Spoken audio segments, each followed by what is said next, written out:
auditeurs de Commonwealth et merci d'être présents à notre rendez-vous politique. Aujourd'hui, une toute nouvelle émission qui vient s'intégrer à notre émission, Le Sens Caché, présenté par Ryan Nézard. Bonjour à tous, bienvenue dans cette nouvelle émission Le Sens Caché dans laquelle nous approfondirons des sujets de société. Et aujourd'hui, pour débattre avec nous, Pierre-Henri et Ava qui vont débattre du thème des marchés contre la démocratie. Alors, je vous laisse vous présenter en quelques mots. Bon, moi, on me connaît déjà, étudiant en droit et animateur donc, d'une émission politique sur Commonwealth. Moi, c'est Ava, étudiante en deuxième année de droit, et c'est ma toute première participation sur la radio Commonwealth. Voilà. Merci à vous. Alors, ma première question sera la suivante. Standard & Poor's a annoncé hier placer sous surveillance négative les notes de tous les États de la zone euro, et notamment de 6 États qui avaient auparavant une note AAA. Alors la question que ça pose, c'est est-ce que nous sommes aujourd'hui dans une situation où ce sont les marchés qui dictent l'agenda politique? Et plus largement, est-ce qu'on peut considérer que des gouvernements qui n'ont pas été élus, mais qui ont été nommés à la suite de pressions exercées par les institutions européennes, comme en Italie avec Mario Monti, ou indirectement par les marchés financiers, est-ce que ces gouvernants sont des gouvernants légitimes? Tu me laisses répondre? Oui, je te laisse répondre d'abord. Oui, je pense vraiment qu'il y a une crise des politiciens, et que devant cette crise, les marchés prennent le relais. Et donc, il y a ce qu'on peut appeler une dictature des marchés, qui ont viré Berlusconi, qui ont viré le Premier ministre grec, et qui ont placé à la tête des nouveaux gouvernements Conti, Papademos, etc. Et donc que ces représentants n'ont pas une véritable légitimité auprès du peuple, puisqu'ils n'ont pas été désignés, mais ils ont été désignés par les marchés et par ce que j'appelle donc cette dictature des marchés, que je pourrais appeler une dictature des marchés. Le terme n'est pas un peu trop fort? Non, moi je suis d'accord avec la dictature des marchés. Je dirais même, c'est vrai qu'il n'y a pas tellement de légitimité chez Mario Monti et Papademos, voilà, puisque maintenant c'est plus les agences de notation qui ont fait, on va dire, la désignation plutôt que le peuple, donc c'est pas trop de démocratie. Mais tout simplement une précision, c'est qu'en Italie et en Grèce, comme on a des régimes parlementaires, de toute façon le Premier ministre n'est pas désigné par le peuple lui-même, mais par les représentants, c'est-à-dire les députés de l'Assemblée. Donc c'est pas non plus comme si directement les agences de notation et les marchés. Oui, mais ce qui est intéressant quand même, c'est de voir le rapprochement qu'on peut faire entre les deux. Les deux ont travaillé à la BCE. Voilà, ils sont liés intrinsèquement au marché. Voilà, ils sont liés intrinsèquement au marché. Donc on voit bien que ce sont les marchés qu'ils ont mis à la tête. Pression aussi sur les députés. Par contre, dans le cas de l'Italie, c'est vrai que Berlusconi, il y avait d'autres affaires aussi que des affaires financières. Mais est-ce qu'il n'aurait pas fallu mettre en place de nouvelles élections? Ça dépend à chaque régime, puisque comme je le répète, ce sont des régimes parlementaires. Donc c'est en élisant les représentants de l'Assemblée qu'ensuite les représentants de l'Assemblée désignent plutôt les premiers ministres. Donc comme je ne pense pas qu'il aurait fallu avoir des élections anticipées dans ces deux pays. Pierre-Henri? Sur ça, oui, je suis assez d'accord et ça rejoint un peu ce que j'ai dit. D'accord. Alors vous avez évoqué la question des agences de notation. Est-ce que vous considérez qu'elles sont simplement un symptôme de la crise de l'endettement des États, ou est-ce qu'elles sont également l'une des causes de cette crise? Est-ce qu'il faudrait encadrer leurs activités? Ce que je trouve quand même étonnant, c'est qu'il y a encore 5-6 mois, la plupart des personnes ne connaissaient pas, ne s'entendaient même pas parler de Standard & Poor's et Moody's. C'est quand même dingue. Oui. Et là, depuis cet été, on nous met martel en tête avec ces agences de notation. Et je pense que c'est un cercle vicieux, c'est-à-dire que ces agences annoncent publiquement aux investisseurs, ensuite, tout le monde, mais en particulier aux investisseurs, qu'elles vont dégrader les notes des États puisqu'ils ne sont pas assez compétents pour rembourser leurs dettes. Et je pense que justement, ce mécanisme d'annoncer publiquement creuse encore plus la dette, puisque les investisseurs après ne font plus confiance à ces États. Donc ça accroît la volatilité des marchés. Voilà. Oui, mais moi je suis partiellement d'accord avec Pierre-Henri, parce que c'est vrai que, annoncer publiquement, c'est un cercle vicieux. Toutefois, la crise, elle n'a pas commencé par la dégradation des notes, elle a commencé par, il me semble, Goldman Sachs.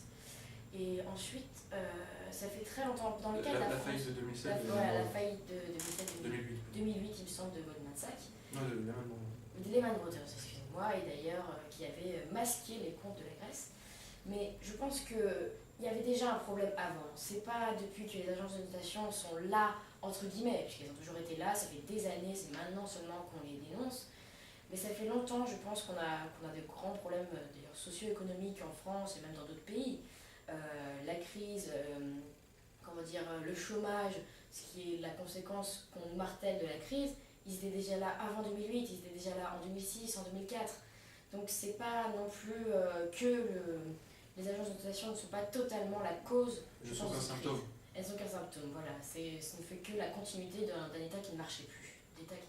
Oui, sauf que depuis cet été, depuis justement que ces agences de notation rentrent dans le phénomène de la crise, on parle d'éclatement de la zone euro, de la fin de l'euro d'ici, on a évoqué par exemple d'ici Noël, les économistes ont dit d'ici Noël. Enfin, donc voilà, donc on voit franchement que le problème de la crise est quand même vraiment accru par rapport... Oui, elle est accrue, ça je suis d'accord. Mais c'est vrai que par exemple, pour ce qui est des problèmes de la zone euro, des problèmes, on en parlera peut-être plus tard, de cette institution européenne, je pense aussi qu'il y avait déjà des problèmes de cette institution, et ce n'est qu'un symptôme, ça ne montre que simplement qu'il y a des problèmes à régler, qu'on aurait dû peut-être les régler avant que la catastrophe arrive en fait. Oui, tu veux dire que les institutions européennes sont inachevées et qu'en réalité cette crise de l'endettement public ne fait que révéler cet inachèvement politique. Totalement, oui, je pense. Bah, effectivement, évidemment, il n'est plus question maintenant de ce qu'il faut revenir, il faut revenir sur le traité de Maastricht. C'est-à-dire de toute façon, on ne peut pas continuer avec 17 politiques budgétaires indépendantes les unes des autres qui font un peu ce qu'elles veulent. L'Allemagne qui se serre la ceinture, que la Grèce qui fait n'importe quoi, l'Espagne qui joue sur la spéculation immobilière. Enfin voilà, il faut une convergence de politique budgétaire. Et d'ailleurs, le président Sarkozy et Angela Merkel s'y résout apparemment justement, oui. avec ferveur. Par contre, je voulais juste dire, je comprends que oui, la Grèce, il faut serrer les ceintures pour la Grèce, mais c'est la substance même de l'Union européenne où c'était le principe aider à monter vers le haut certains pays. Et ça avait marché avant, pendant un moment. Je pense que ça a vraiment marché pour l'Espagne. Maintenant, bon, ce n'est plus trop le cas, il y a une crise aussi en Espagne. Ça n'a pas tant marché. Mais ça a quand même aidé l'Irlande, pas trop l'Irlande non plus, mais certains pays à s'élever quand même vers le haut économiquement. Oui, mais je pense que la plupart des pays européens donc, qui devaient être tirés vers le haut se sont reposés sur cet euro en empruntant à des taux trop reposé sur le vraiment acceptables. Mais il y a deux choses. Il y a ce risque de passage clandestin que tu as évoqué, Ava, mais à mon sens, ce n'est pas le risque principal. Le risque principal, c'est que les économies qui sont, comme on dit, en rattrapage, notamment les économies portugaises, italiennes dans une moindre mesure, espagnoles et grèce encore plus, elles n'avaient pas besoin de politique monétaire très restrictive. Et ce sont les politiques qui ont été appliquées depuis la mise en œuvre de l'euro. Ce sont des États qui auraient peut-être eu besoin de plus d'inflation. Et peut-être qu'on les a maintenus dans une trappe à sous-compétitivité avec le cadre de l'euro qui a peut-être été mis en place un peu trop tôt. C'est ce qu'on semble noter maintenant. Évidemment, et comme moi j'aime bien les phrases polémiques, j'ai bien aimé celle d'Angela Merkel qui a dit que lorsqu'on mettait 3 pommes ensemble, dont une qui était pourrie, les autres devenaient gâtés par la suite. Et c'est un peu ce qui se passe. Et c'est d'ailleurs ce qu'elle a évoqué. En mettant ensemble la France, l'Allemagne, l'Italie, la Grèce, pour aider ensuite des pays comme ça, forcément, au lieu que ces pays soient tirés vers le haut, ce sont les autres qui sont tirés vers le bas. Mais alors maintenant, qu'est-ce qu'on fait? Est-ce qu'on réforme les institutions? Juste par contre que je pense qu'il y a la faute aussi de la France et de l'Allemagne et de grands pays, parce que je pense qu'on a vraiment réellement trop fermé les yeux par rapport à certains pays qui n'étaient pas dans une si bonne situation économique que ça, et on a trop baissé les yeux par rapport à leur dette, notamment pour la Grèce. Et les nôtres également. Oui, la nôtre aussi d'ailleurs, la nôtre. Oui, parce qu'on a fixé des critères de convergence qui étaient à 3% de déficit public annuel, 60% d'endettement en pourcentage du PIB. On a des pays qui ne respectent jamais, c'est vrai. Aucun pays ne les a respectés.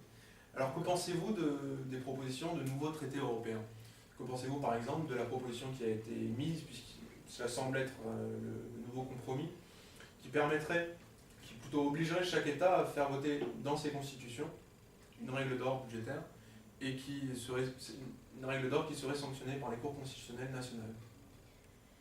Déjà, je pense que la règle d'or, je ne suis pas totalement contre, mais c'est juste du symbolique, parce que c'est déjà prévu, il me semble, par les traités de l'Union européenne qu'on doit respecter C'est pas sanctionné. Mais c'est pas sanctionné. D'ailleurs, là, par contre, je suis d'accord qu'il faut mettre de grandes sanctions là-dessus. Et quelles sanctions? Des sanctions, je dirais... C'est pour mettre des sanctions financières des États qui sont déjà endettés?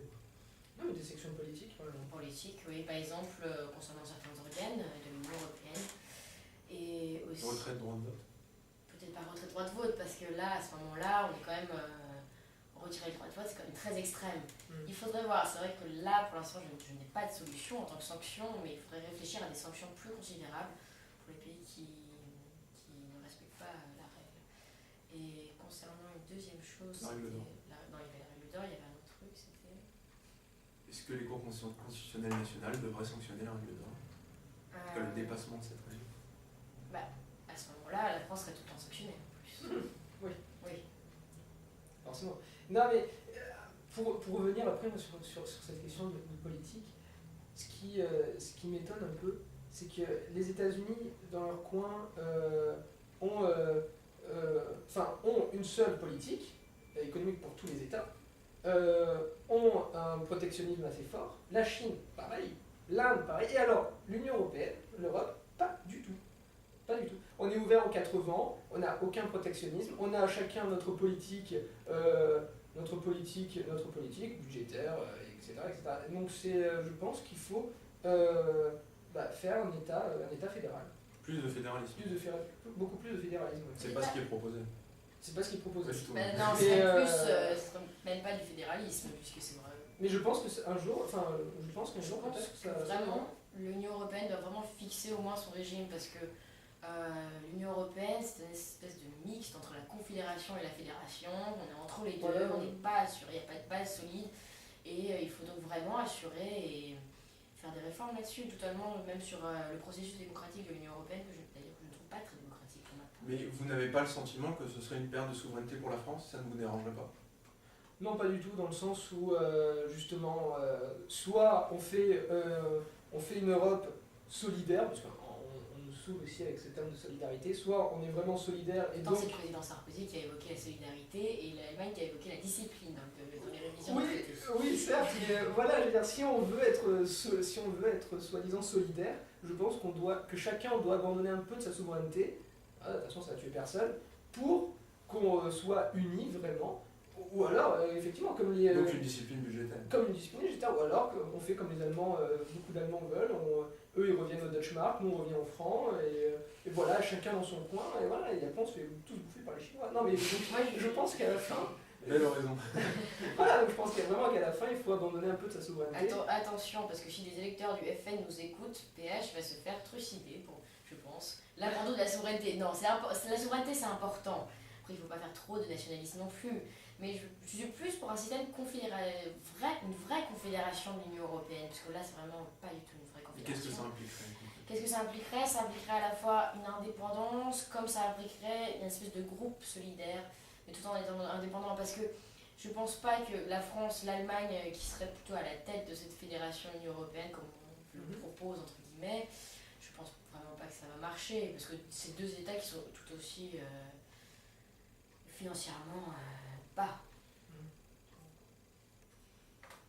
Et vous avez évoqué tous les deux également la question de la démocratisation des institutions européennes. Est-ce que vous pensez par exemple qu'il faudrait élire le président de la Commission européenne au suffrage universel direct, qu'il faudrait que les budgets nationaux soient examinés par le Parlement européen et sanctionnés le cas échéant? Moi je pense déjà qu'il faudrait tout simplement donner plus de pouvoir au Parlement européen, qui est le seul organe pour l'instant élu directement par les citoyens européens. Mais par combien de citoyens? Par combien de citoyens on va parler? La participation est faible. Malheureusement, la participation est faible. C'est vrai que la dernière fois, c'était 60% d'abstention, il me semble, aux élections européennes. Peut-être parce que je pense que les citoyens ne connaissent pas vraiment l'enjeu de l'Europe. Je ne pense pas que ce soit un rejet, c'est plus une ignorance des prérogatives de l'Europe. Et puis, j'avais vu encore une proposition dans la révision du traité proposée par le groupe franco-allemand. Il me semble que ce serait délibéré par les présidents des autres pays, c'est ça? Par les chefs d'État des autres pays concernant... Oui, de manière toutes les... C'est pas très indépendant, parce que Merkel n'a pas été élue par les citoyens européens que par les citoyens allemands. Donc c'est pour ça que je pense que la prérogative doit revenir aussi au Parlement européen et à la Commission. De toute façon, je pense que ce genre de règle, ce sera inscrit dans ce qui va revenir dans le projet que Valéry Giscard d'Estaing a voulu faire passer, c'est-à-dire une constitution On a fait une erreur en 2005. Je pense qu'on a fait une erreur en 2005, on n'a pas suffisamment vu les enjeux de cette constitution. De toute façon, on va dire que la constitution a été mot pour mot traitée par disposée par le traité de Lisbonne. Donc, oui, et puis après, de toute façon, elle a été... Même si la valeur devait être beaucoup moins de valeur pour le traité de Lisbonne que pour la constitution de 2005. Mais et voilà, mais en même temps, le peuple l'a refusé. Il y a un moment, il faut pas oublier qu'on est en démocratie. Et que quand un peuple refuse, aller refaire un vote par les représentants de l'Assemblée pour refaire ratifier le traité de Lisbonne, voilà, c'est pour ça aussi que je pense que les Français s'étaient abstenus de voter aux européennes. Parce que vraiment, je vois pas, il n'y a pas vraiment une institution très démocratique. La constitution, le traité de Lisbonne a été plutôt imposé. Bon, vous me direz, c'est la démocratie indirecte parce qu'on a voté pour les représentants qui ont voté pour ce traité. Mais quand même, sachant que le référendum est la voie la plus directe du peuple, à ce moment-là, je comprends pourquoi les Français ne s'intéressent pas à l'Europe. Pour continuer dans le débat, est-ce que vous pensez que s'instaure en ce moment un clivage droite-gauche qui recouvrerait l'Allemagne et la France? Parce qu'on voit que le SPD, le Parti Socialiste, semble tenir des propositions qui sont assez similaires sur les questions institutionnelles européennes et sur les questions économiques. On voit que le couple Merkel-Sarkozy, alors qui tient les culottes, je ne m'avancerai pas là-dessus, mais on voit que leurs propositions semblent, disons, assez consensuelles.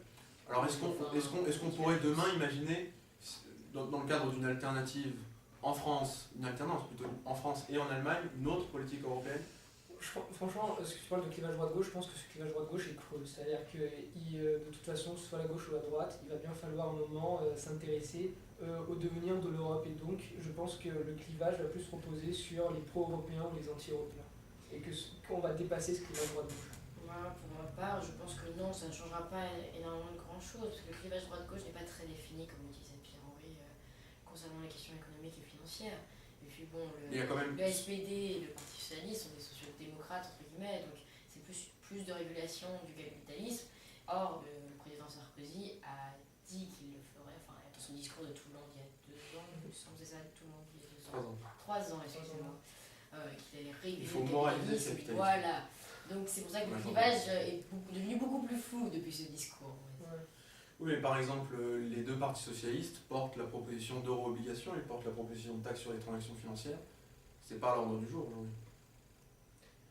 Les taxes sur les transactions financières, est-ce que c'est une bonne chose? Bon, je sais pas. Ça peut faire beaucoup. L'idée, c'est de diminuer la volatilité des taux et de permettre. Mais je pense que c'est vrai qu'il faut quand même une certaine stabilité dans ces transactions financières qui sont très volatiles. Et pourquoi pas, il faut vraiment voir plus précisément cette proposition, parce que là c'est une proposition un peu en l'air, pour dire regardez. Non, c'est une proposition qui est portée par attaque depuis une dizaine d'années. D'ailleurs, à l'origine, elle visait à financer l'endettement des pays du Sud. Bon, maintenant, il faut vraiment voir précisément comment se passerait la taxation sur les transactions financières.